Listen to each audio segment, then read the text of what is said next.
One of the things that we worked out was that self-leadership is a fluid term. It means something slightly different to everybody else. This question was one that prompted us to start the podcast in itself, because there is not one correct answer. Everybody has their own interpretation of this phrase. So what does self-leadership mean to you? That's a great question. I thought about this long and hard. I think self-leadership is the discipline of becoming the best version of yourself. To me, I think self-leadership starts with awareness. To me, it's about being intentional about how I direct my time, my energy, and my focus. For me, self-leadership really means figuring out what I need to do emotionally and physically well. I guess self-leadership means a sort of constant, quiet work of self-mastery. It's knowing what you want to get out of life, why that's important to you, and having some sort of idea of how to get there. It's the relationship between two things. It's the exploration of what you want to do and be and have in your life, and the relationship between executing that. The ability to observe myself, really coming to a place of observing my fears, my ego, all my patterns, with no judgment, with awareness, with responsibilities. I'm really holding the space for myself. It's also about this constant tension I feel between the present and the future. I tend to be very projected in the future, but when it comes to my self-leadership, I find that being aware of the present moment, being very grounded, is also very key to really understand where you are and how to leverage what you have in the moment before you can take the leap. For days and for weeks, it's easy to do it, but then the weather changes and winter comes and, that consistency drops. For me, what self-leadership really means is, one, reflection. If you take out time for reflection, it leads to self-awareness. If you're self-aware, that's where the journey of growth starts, and that leads to self-growth.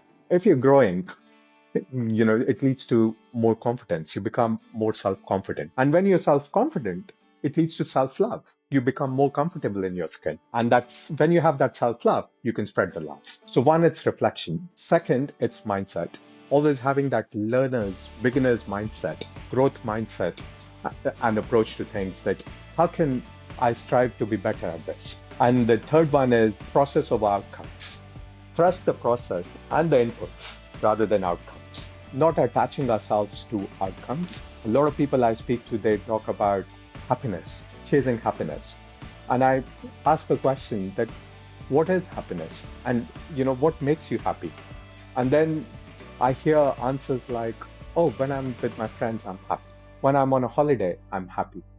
When I'm playing the guitar, I'm happy. Then I ask a counter question. When you're not with your friends, are you not happy? You're also telling your brain the opposite. And when you're not playing the guitar, you're not happy. So when we start making these associations, we also tell our brain what those associations do not mean. I keep going on and on and on about intentionality being key and kind of living life as intentionally as possible. And I think that links really nicely with the question of, what do you want to get out of life? Because so often we kind of go through life, or we're conditioned to go through life almost on autopilot. That there are these things that we are expected to do, a graduation ceremony. There are celebrations of engagements, of weddings, of promotions. But really all of those, whilst very important, they're kind of quite external markers of success and progression. And when we hone in too much on those, or almost exclusively on those, I feel like we often don't leave enough space to ask ourselves, what do I really want? Do I really, really want that promotion for the right reasons? i.e. because it's really something that's close to my heart and my desires? Or is it something that I've actually been chasing because I've been told that prestige is important or a job title is important? And don't get me wrong, I feel like there are no wrong answers here, right? But it's just really asking yourself, what do I want to get out of life beyond the kind of conventional measures of success and progress? What do I want to achieve from my life and the journey of trying to make that into a reality? And most importantly, it's that journey. So it's the bridge between those two things. So to be clear, I think one of the things that is often misunderstood about the idea of life by design is it means that you are a goal-oriented person, i.e. the sole purpose of my life is to achieve these things that I've set out. That's not my definition of life by design. Maybe it's somebody else's. So for me, the goals themselves act as destinations, as signposts sometimes. The bit that I really enjoy is the journey. So it's the process of achieving these goals and what you learn along the way, or what you discover along the way, or what presents itself along the way. And so having these big long-term goals act as a kind of North Star for me, and they keep me moving forward in the right direction, or sometimes the wrong direction, but they keep me moving forward nonetheless. And then it's on me to enjoy that journey, enjoy the walk, enjoy the process, and see where I end up. Your time is your most precious resource, and it's so critical to choose what are my priorities. Once I've set these priorities and I've chosen intentionally how to direct my time, energy, and focus, I can reflect back on, my learning and adjust those priorities based on the outcome of those priorities. Just understanding that you have the agency, that you can affect your life, that you're not just following the path that has been laid out to you by whoever it is, by the society, by the social norms, by your parents, by kind of whatever everyone around you is doing, but that you can actually have the intention and have the capacity to change it and to choose in a way your own path. And we're not going to get too philosophical here, but basically do something different from what you have been you would have been doing otherwise without that awareness. In order to achieve my goals, do things that are according to my strengths, my values, and so on, I first of all need to be well.